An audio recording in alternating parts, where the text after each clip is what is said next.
বাড়ি, দোকান এ জাতীয় অনেক সময় দেখা যায় এগুলো উদ্বোধনের জন্য বিশেষ কিছু প্রক্রিয়া আমাদের সমাজে আছে। মিলাদ, দোয়ার অনুষ্ঠান, নাকি পার্টি, নতুন দোকান, নতুন বাড়ি, নতুন ঘর, এগুলো উদ্বোধনের জন্য কোরআন সুন্নাহ আমাদেরকে কি নির্দেশ করে? বিশেষ কোনো নির্দেশ আছে কিনা?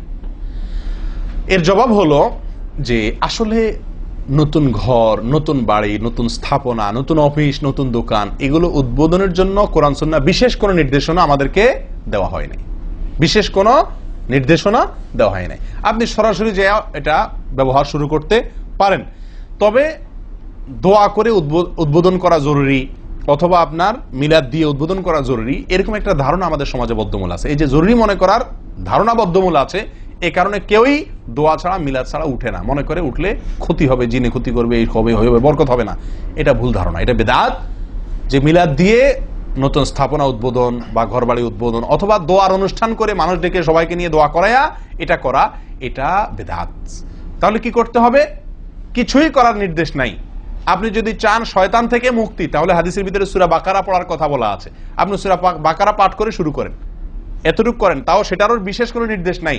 তবে সূরা বাকারা পাঠ করলে কি হয়? সাধারণত ওখানে শয়তান দূর হয়ে যায়। থাকলে নতুন বিল্ডিং, নতুন স্থাপনা, শয়তান, ইবলিস, জিন শয়তান, দুষ্ট শয়তান এরা আছে কিনা, আপনার কোনো ক্ষতি করতে পারে কিনা, আপনি সূরা বাকারা পাঠ করে শুরু করে দেন, ব্যাস।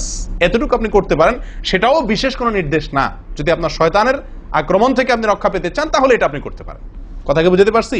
এর বাইরে নতুন কোনো নির্দেশনা নাই, আপনি সরাসরি উদ্বোধন শুরু করতে পারেন। তবে নতুন ঘর, নতুন বাড়ির উদ্বোধন উপলক্ষে আপনি বন্ধু বান্ধব দাওয়াত দিয়ে আসার প্রতিবেশী লোকদেরকে যদি আপনি খাওয়ান, এটাতে নিষেধ নাই, নির্দেশও নাই। নিষেধ নাই, নির্দেশনা নাই। আপনি খুশি হয়ে খাওয়াচ্ছেন আনন্দের অংশ হিসাবে, তাহলে সেটা খাওয়াতে পারেন, এটা অনুমতি আছে। আল্লাহু আ'লাম বিস-সাওয়াব।